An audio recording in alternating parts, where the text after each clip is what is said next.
네, 오늘은 서머나 교회에게 주시는 말씀으로 요한계시록에 있는 7교회에게 주시는 말씀 두 번째 시간입니다. 요한계시록 2장과 3장에 있는 이 7교회들은요, 모든 시대의 교회들을 대표한다고 할 수 있습니다. 그렇다고 이 7교회들이 역사적으로 존재하지 않았던 상징적인 교회라는 것은 아닙니다. 여기 있는 7교회들은 역사적으로 터키 지역에 실제로 존재하고 있었던 그런 교회들입니다. 하나님께서는 1차적으로 사도 요한을 통해 그들에게 말씀하신 것입니다. 그런데 이것은 하나님의 말씀이기 때문에 이 말씀이 오늘까지도 살아있어서 성령님의 역사하신 가운데서 모든 세대, 모든 교회들에게 주시는 하나님의 말씀이 되는 것입니다. 이것이 하나님의 말씀의 능력이죠. 왜냐하면 말씀은 진리이기 때문에 모든 시대 어느 교회나 적용해도 다 적용이 된다는 겁니다. 따라서 2000년 전에 서머나 교회, 너무나 핍박이 심하고 너무나 가난한 교회였습니다. 그러나 7교회 중에서 칭찬만 받았던 정말 하나님이 기뻐하시는 교회였습니다. 그 서머나 교회에게 주셨던 말씀이 오늘도 살아서 우리 교회에게 주시는 말씀이 돼서 우리 한인장로교회도 주님께 정말 책망 없이 칭찬만 들을 수 있는 그런 교회로 성장할 수 있게 되기를 간절히 바라고 소망합니다. 첫 번째는 최후의 승리를 바라보라. 최후의 승리를 바라보는 관점을 가지라고 말씀합니다. 서머나 교회에게 소개된 예수님의 모습은 어떤 모습이었을까요? 본문 말씀 8절이 이야기합니다. 서머나 교회의 사자에게 편지하라. 처음이며 마지막이요 죽었다가 살아나신 이가 이르시되. 처음이며 마지막이고 죽었다가 살아나신 분이 서머나 교회에게 소개되고 있는 예수님의 모습입니다. 왜 서머나 교회에게 하필 예수님이 이렇게 소개할 필요가 있었을까요? 서머나 교회는요, 너무나 큰 핍박 가운데 있었기 때문입니다. 서머나 교회로 하여금 최후의 승리, 십자가의 고통을 넘어져서 부활로 최후 승리를 이루신 승리를 바라보게 하시기 위함이었습니다. 서머나라는 지역은 로마 황제 숭배의 아주 적극적인 도시였습니다. 한마디로 로마 제국이 봤을 때 이 소아시아 도시들 중에서 가장 황제에게 충성하고 가장 말을 잘 들었던 도시가 서머나라는 도시였습니다. 따라서 서머나라는 이 도시에 크리스찬들이 살게 되면 황제 숭배를 자주 강요받고 또 그것을 거부하면 핍박을 면할 길이 없었습니다. 황제를 숭배하지 않고 거부하면 그들은 곧바로 왕따를 당했고 가난해졌습니다. 이렇게 크리스찬으로서 살아가기가 너무나 어려운 환경이었는데 이런 환경에도 불구하고 서머나 교회는 핍박을 견디고 순교자를 내며 끝까지 타협하지 않고 신앙을 지켜서 예수님께 칭찬받는 그런 교회였습니다. 그런 그들에게 주님이 주시는 첫 번째 칭찬, 위로가 뭡니까? 주님이 처음과 마지막이시고 주님도 죽었다가 다시 부활하신 주님이 끝에 결국 승리하는 자, 그런 사실로 그들을 위로하고 있다는 것입니다. 성도 여러분, 우리가 크리스찬으로서 이 땅에서 우리도 살아갈 때 주님 때문에 서머나 교회 정도는 아직 아니지만 주님 때문에 여러 가지 손해를 감수하고 핍박을 받을 수 있지 않겠습니까? 그때 주님이 우리에게 주시는 첫 번째 위로는 주님이 결국 승리하셨다는 것입니다. 주님이 앞에 잠시 십자가 죽음을 주님도 당하셨지만 결국 다시 부활해서 결국 주님이 승리하시고 원수들이 다 패배했다는 것입니다. 그래서 우리는 최후 승리가 있는 그 끝의 소망을 바라봐야 됩니다. 핍박당할 때 우리는 기도해야 됩니다. 핍박이 왔는데 기도하지 못한다면 그것은 최악의 불행입니다. 늘 기도로 깨어 있어야 됩니다. 그리고 기도하면 제일 먼저 환경이 바뀌기 전에 우리의 시선이 바뀝니다. 성도님들, 기도는 우리의 환경을 바꿀 수도 있고 하나님의 뜻이면 바꿔주십니다. 바꿀 수도 있고 그러나 바뀌지 않을 수도 있습니다. 그러나 기도가 항상 바꾸는 것이 있는데요, 바로 우리의 시선입니다. 기도는 우리의 시선부터 바꿉니다. 기도하면 우리는 소망을 바라보게 됩니다. 기도하면 약속을 바라보게 됩니다. 기도하면 하나님을 바라보게 됩니다. 이것이 기도의 능력입니다. 서머나 교회 성도들은 너무나 큰 핍박을 당하고 있어서 그 환경이 아무리 좋게 생각해보려고 해도 현재의 삶이 좋을 수가 없었습니다. 긍정적으로 생각한다고 해결될 수 있는 문제가 아니었습니다. 그럴 때 주님이 그들에게 주시는 위로의 말씀입니다. 나는 처음과 마지막이다. 나는 죽었다가 부활했다. 내가 역사를 손에 쥐고 있다. 너희들은 끝을 바라봐라. 최후 승리를 바라봐라. 결국 끝에는 너희들이 승리한다 라는 말씀입니다. 고통당할 때, 핍박당할 때, 고생할 때 성도들이 빼앗기지 말아야 될 것은 시선입니다. 여러분과 제가 고통당할 때 기도해서 우리의 환경이 혹시 변하지 않더라도, 하나님이 바꿔주시지 않더라도 우리의 시선이 변해서 고통 뒤에 있는 하나님이 주시는 보상을 바라보고, 고통을 넘어서 주시는 하나님 주시는 상급과 면류관을 바라보고, 지금 고생 고통 끝에 있는 영원한 안식, 영생, 그 안식을 바라볼 수 있는, 최후 승리를 볼 수 있는 여러분과 제가 되기를 간절히 바라고 축복합니다. 두 번째로 주님께서 서머나 교회에게 주시는 말씀은 고통 가운데 있으면 영적인 것을 바라봐야 된다라고 말씀하고 있습니다. 서머나 교회는 황제 숭배를 단호하게 거부했습니다. 따라서 사회에서 굉장히 불이익을 당하고 있었습니다.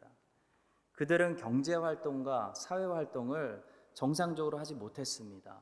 그래서 서머나라는 교회 안에 있는 성도들은 안타깝게도 대부분이 가난한, 요한계시록에 나오는 7 교회들 중에 가난함 그러면, 궁핍함 그러면 서머나 교회입니다. 다 가난했습니다. 그런데도 불구하고 주님께서 그들을 뭐라고 부르신지 아십니까? 실상은 내가 부요한 자다라고 말씀합니다. 9절의 말씀입니다. 내가 내 환난과 궁핍함을 알거니와 실상은 내가 부요한 자니라. 자칭 유대인이라는 자들의 비방도 알거니와 실상은 유대인이 아니요 사탄의 회당이라 말씀합니다. 9절에서 중요한 말씀은 실상이라는 단어입니다. 겉으로는 육신적으로 보면 서머나 교회는 가난하고 궁핍해 보이지만, 영적으로 보면 실상은 서머나 교회가 가난한 사람들이 아니라 부자라는 것입니다. 반면에 당시 서머나 지역에 같이 살고 있던 유대인들은 똑똑하지 않습니까? 유대인들은 수단이 좋지 않습니까? 유대인들은 돈이 많았습니다. 그래서 그들은 돈을 내고 황제 숭배를 쉽게 면할 수가 있었습니다. 그러나 유대인들은 크리스찬들을 못마땅하게 생각하고 있었기 때문에 크리스찬들이 숨어서 황제 숭배를 하지 않는다고 로마 제국에 신고하고 고자질하는 비겁한 일을 했습니다. 크리스찬들이 황제 숭배를 하지 않으려고 숨어 있다고 이 유대인들이 일러 바치는 바람에 로마 제국에 잡혀서 크리스찬들이 많이 순교를 당했습니다. 그렇게 육신의 눈으로 보면, 겉으로 보면 돈 많고 권력하고 친하고 잘 사는 것 같이 보이는 유대인들이 잘 사는 거죠. 그런데 유대인들을 향해서 주님이 뭐라고 말씀하십니까? 실상은 유대인이 아니요 사탄의 회당이라 라고 말씀하고 있습니다. 성도 여러분, 육으로 보는 것이 실상이 아닙니다. 육으로 보면 유대인들이 부자고 유대인들처럼 사는 것이 잘 사는 것이고 유대인들처럼 우리도 살아야 되겠지만, 크리스찬들이 궁핍하고 크리스찬들처럼 순교당하며 지하에서 사는 것이 미련한 것처럼 보이지만, 영적으로 보면, 영생의 관점으로 보면 크리스찬들이 부유한 자들이고 유대인들은 사탄의 자식들이었다는 것입니다. 성도 여러분, 우리 주님은 언제나 영적인 것으로 진단해 주십니다. 실상을 우리에게 말씀해 주시는 것입니다. 히브리서 11장, 믿음장은 어떻게 시작하죠? 믿음은 뭡니까? 바라는 것들의 실상이요, 보이지 않는 것들의 증거니라고 했습니다. 믿음으로 사는 게 실상이라는 겁니다. 육신의 눈으로 보이는 대로 판단하고 해석하고 사는 것이 아니라 하나님의 말씀을 신뢰하고 믿음으로 살아내는 것이 실상이라는 겁니다. 육적인 세상, 눈에 보이는 세상 뒤에는 영적인 세상이 있습니다. 이 영적인 세상에서 이루어지는 모든 일들이 사실 육적인 세상을 지배하고 있습니다. 유대인들이 크리스찬들을 시기하고 미워하고 질투해가지고 크리스찬들 저기 황제 숭배하지 않고 숨었다고 고자질했는데요. 그 육적인 세상 배후에는, 그 무대 뒤에는 뭐가 있었냐면 시기하게 하고 주의 백성들을 질투하게 하고 주의 백성들을 예수님의 몸을 핍박하는 사탄의 존재가 있었다는 겁니다.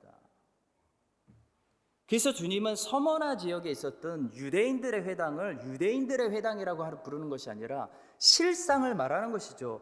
유대인들의 회당을 지배하고 있는 사탄의 회당이다, 사탄이 있다라고 말씀하고 있는 것입니다. 성도 여러분, 우리의 영적인 부요가 진짜 부요이고 영적인 성공이 진짜 성공입니다. 서머나 교회는 겉으로 볼 때 다 가난한 사람들밖에 없고 매우 궁핍한 사람들의 그런 모임이었지만 예수님의 눈으로 볼 때는 거기 다 부자들만 앉아 계셨다는 겁니다. 그들이 비록 지금 육적인 세상에서는 가난하고 고난을 당하지만 하나님의 나라에서는 그들이 다 부자가 될 사람들이었다는 겁니다.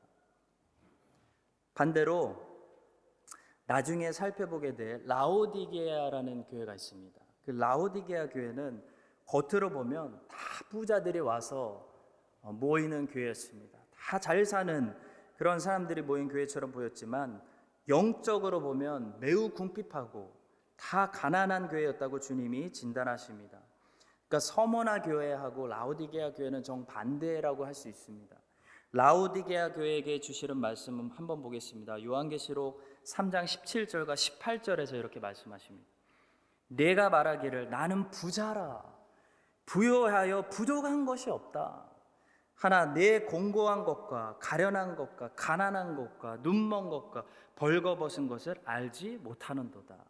내가 너를 권하노니 내게서 불로 연단한 금을 사서 부요하게 하고 흰옷을 사서 입어 벌거벗은 수치를 보이지 않게 하고 안약을 사서 눈에 발라 보게 하라 말씀하십니다.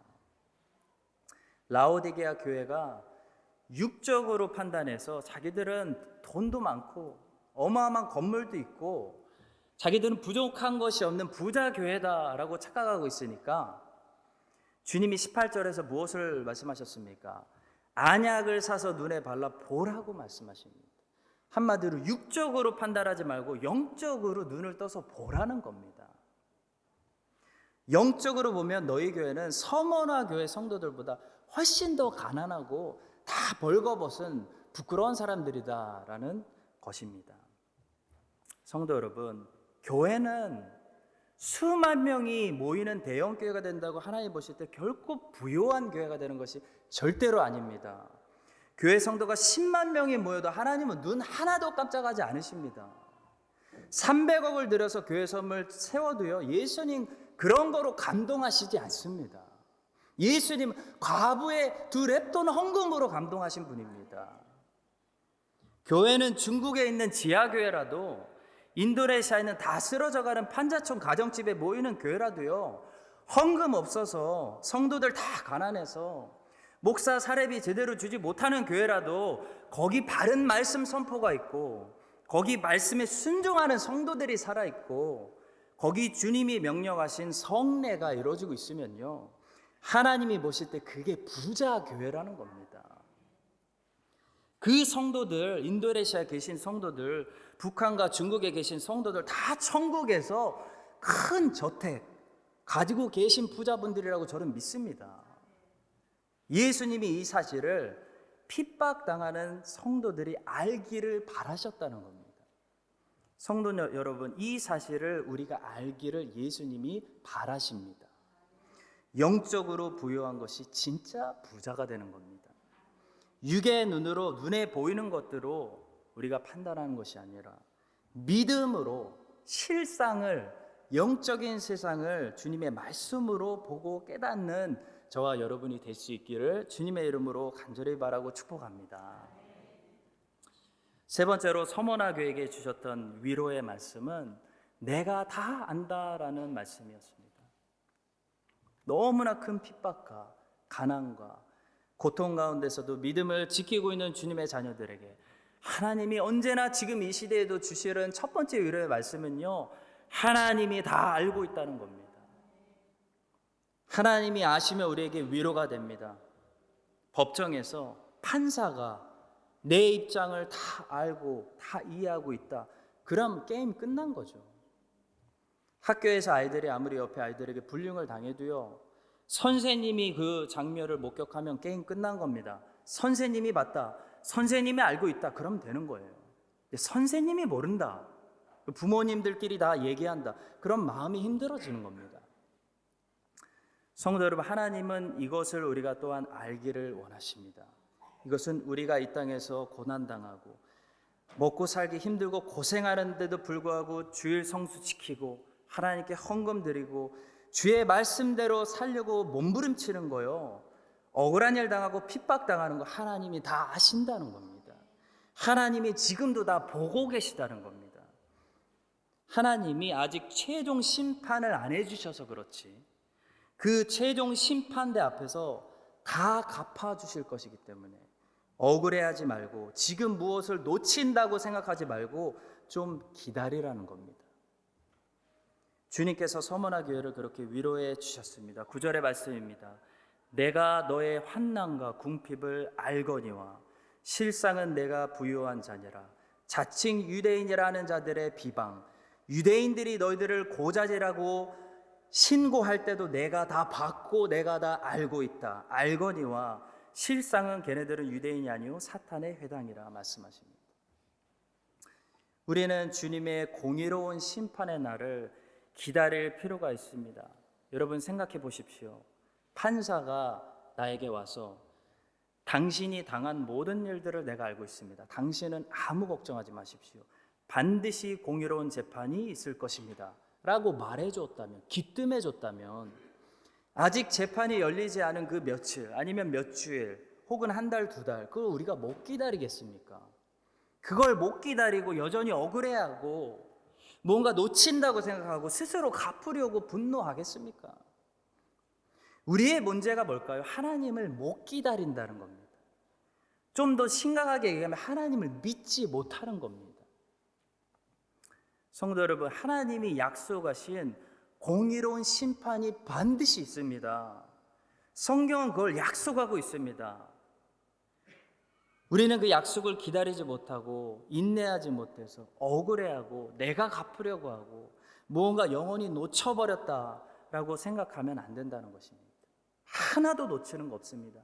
하나님은 하나님의 눈에서 놓치는 것은 세상에 아무것도 없습니다. 크리스찬은 하나님의 이 약속을 알고 기다리고 신뢰하는 사람들입니다. 하나님의 공의로운 재판이 세상 끝날에 분명히 있을 것입니다. 세상의 모든 사람들이 이렇게 얘기할 겁니다. 모든 것이 이제 바로 잡혔다. 모든 억울함이 다 풀어졌다. 불공평했던 것들이 이제 다 제자리를 찾았다. 완벽한 공의가 이루어졌구나 라고 말하는 날이 반드시 오게 된다는 겁니다.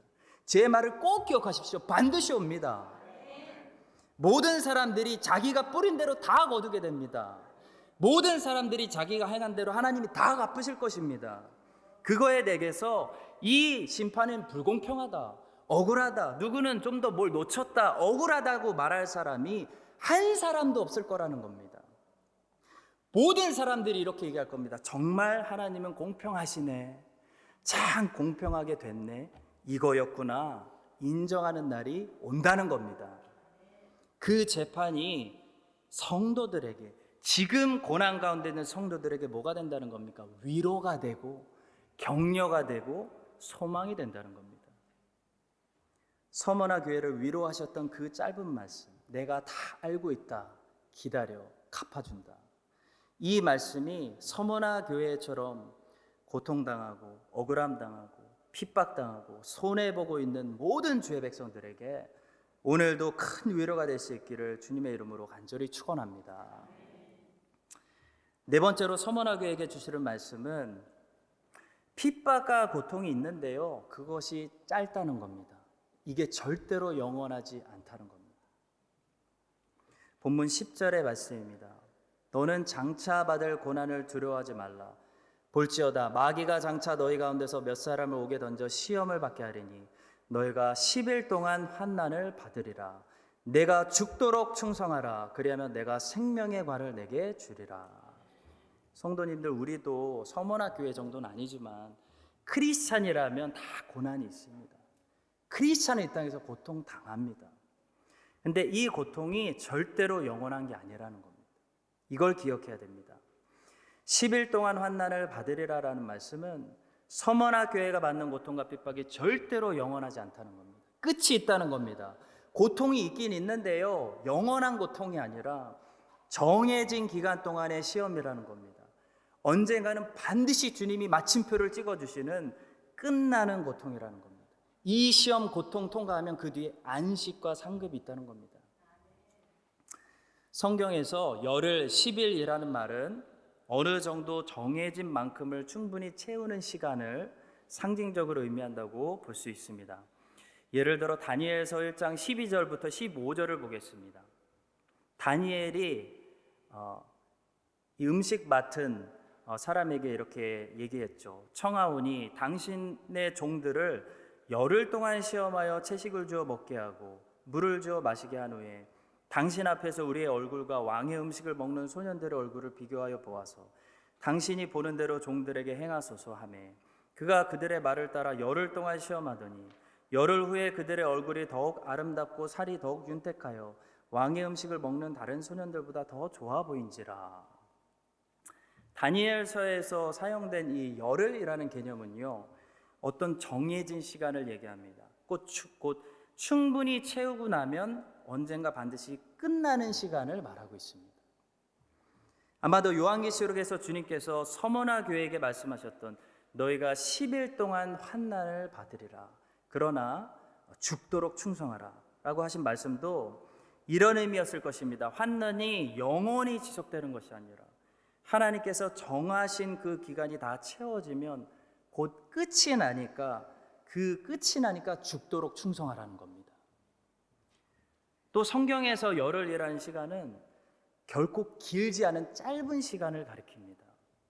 창세기 24장 55절의 말씀입니다.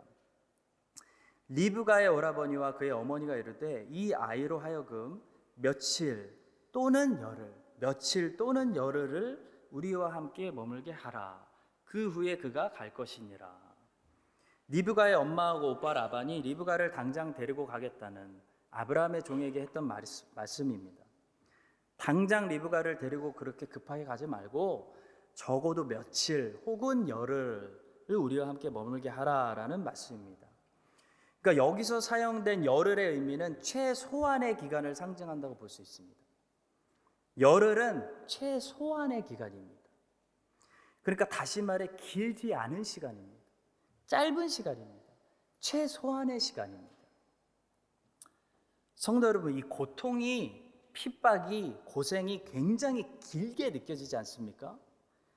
근데 실상은 영원한 관점에서 그걸 보고 영생의 관점에서 비교해보고 하나님의 눈으로 보면요, 또 우리가 영생에 들어가서 뒤돌아보면요, 우리가 이 땅에서 견디고 인내하고 당하는 고난은 절대 긴 시간이 아니라는 겁니다.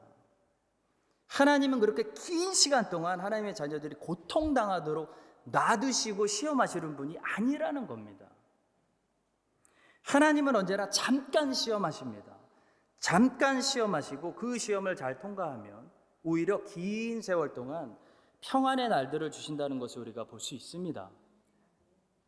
노아가요, 평생 방주 만들고 고생한 것 같지 않습니까? 그 노아의 순종, 믿음과 순종의 이야기를 중심으로 그렇게 기록해서 그렇지, 이 노아의 나이를 보시면 노아는 홍수 이후에 350년을 평안하게 살았습니다. 창세기 9장 28절입니다.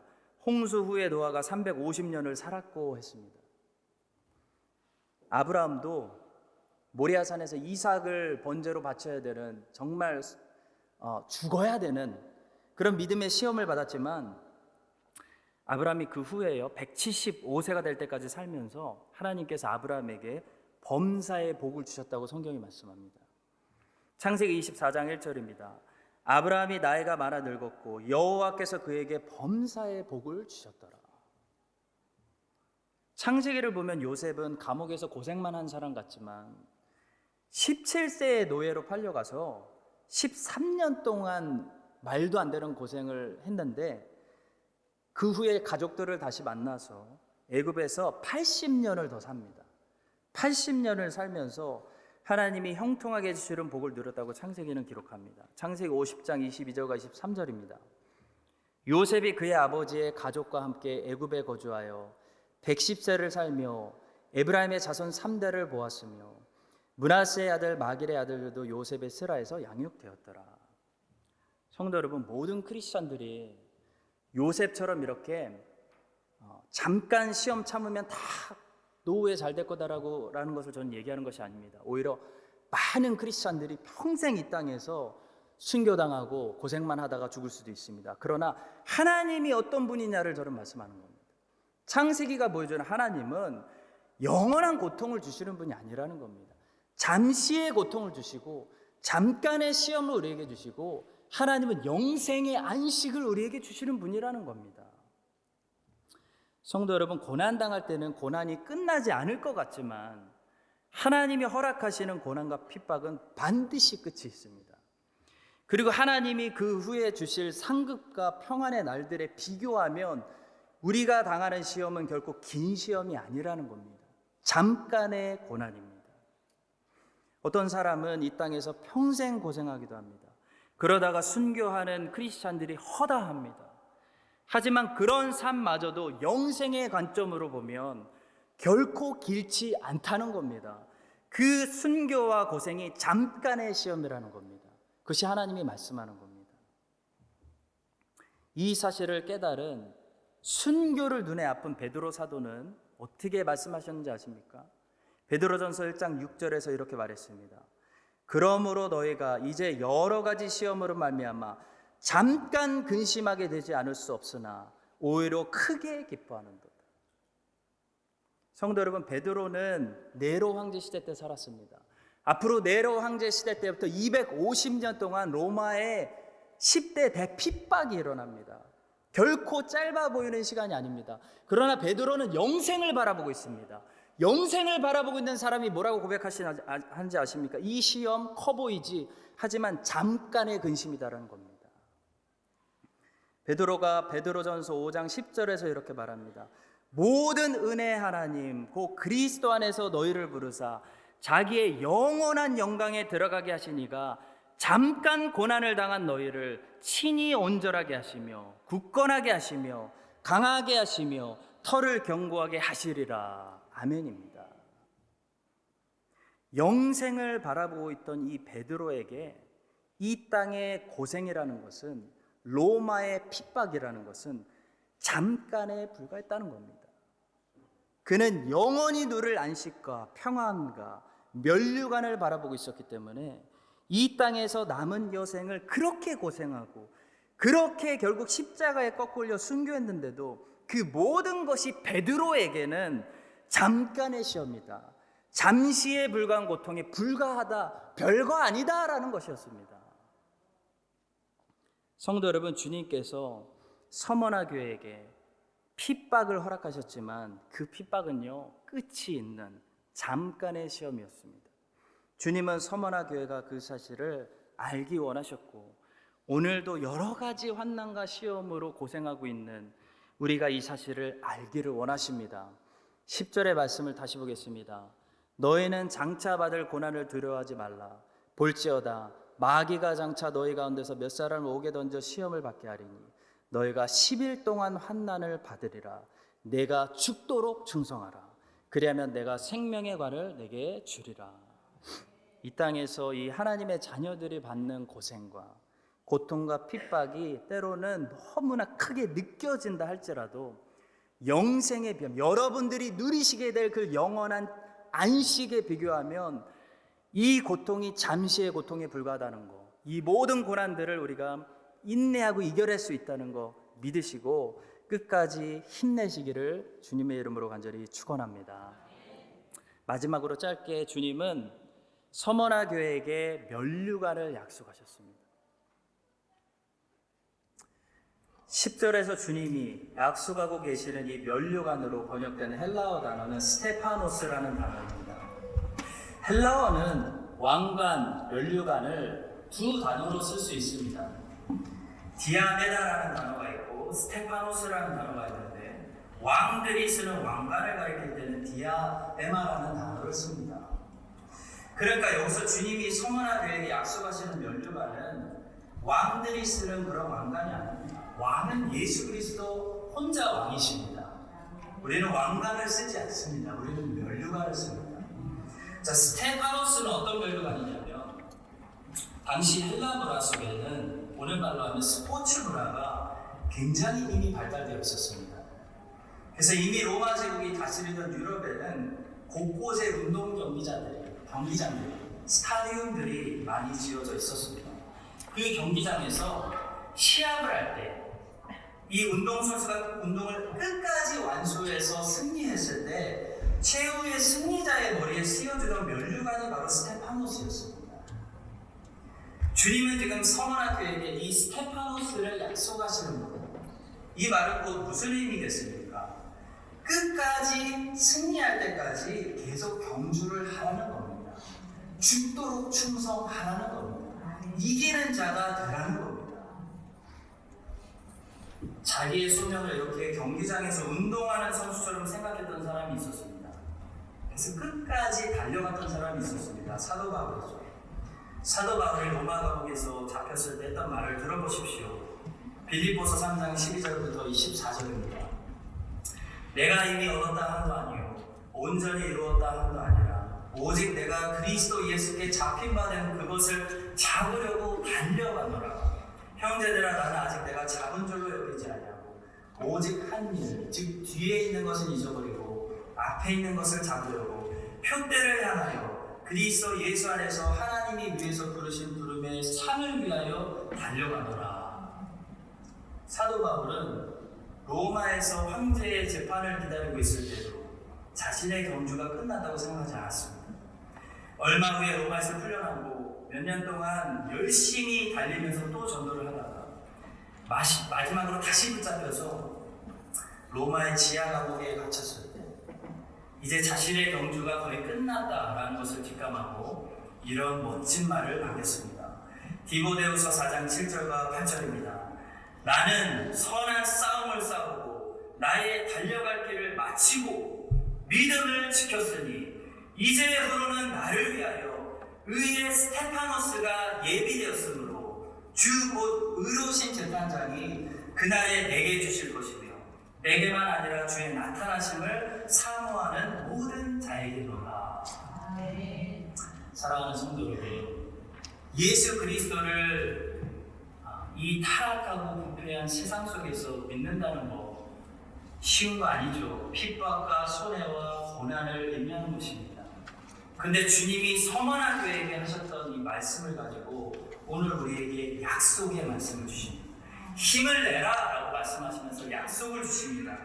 여러분과 제가 끝까지 자기의 경주를 잘 완주한 승리자들에게 주시는 그 스테파노스를 바라보며 이 땅에서 예수를 믿기 때문에 당하는 모든 손해와 고생과 희생과 여러 가지 불평과 핍박들을 사도 바울처럼 이렇게 끝까지 잘 견디고 인내하고 이겨내는 승리자들이 되어서 우리 모두 함께 영생에 들어가서 주님이 주시는 면류관을 머리에 쓰는 우리 모든 한인 장로교의 모든 성도님들 되시기를 예수님의 이름으로 간절히 축원합니다. 기도하겠습니다. 하나님 아버지, 큰 핍박과 고난 가운데서도 믿음을 지켰던 멋진 서머나 교회처럼 우리도 여러 가지 어려운 환경 속에서도 하나님이 우리를 위해 예비하신 스테파노스를 바라보며 끝까지 믿음의 경주를 다닐 수 있도록 주님 도와주시옵소서. 끝나지 않을 것 같지만 영생을 바라보고 있던 사도 베드로가 고백한 것처럼 지금 우리 앞에 있는 이 고통과 고난이 결코 긴 고난이 아니라 잠깐 있는 고난이 되게 하실 줄로 믿습니다. 잘 견디게 하여 주시옵소서. 힘들고 고통스러울 때마다 내가 다 안다라고 말씀하시는 주님을 기억하고 영적인 것을 바라보고 최후 승리를 바라보며 주님이 주시는 위로를 받는 모든 주의 충성스러운 증인들이 되게 하여 주시옵소서. 감사드리며 반드시 재림하셔서 모든 것을 바로잡으실 예수 그리스도의 이름으로 기도합니다. 이제는 심판주로 다시 오셔서 주의 백성들을 모든 고통에서 풀어주실 예수 그리스도의 은혜와 하나님의 무한하신 사랑과 성령님의 교통하심이 고통과 고생 가운데서도 또 한 주간도 이렇게 믿음을 지키며 하나님의 구속함을 기다리는 모든 성도님들 위해 지금부터 영원까지 함께 하시기를 간절히 축원드립니다.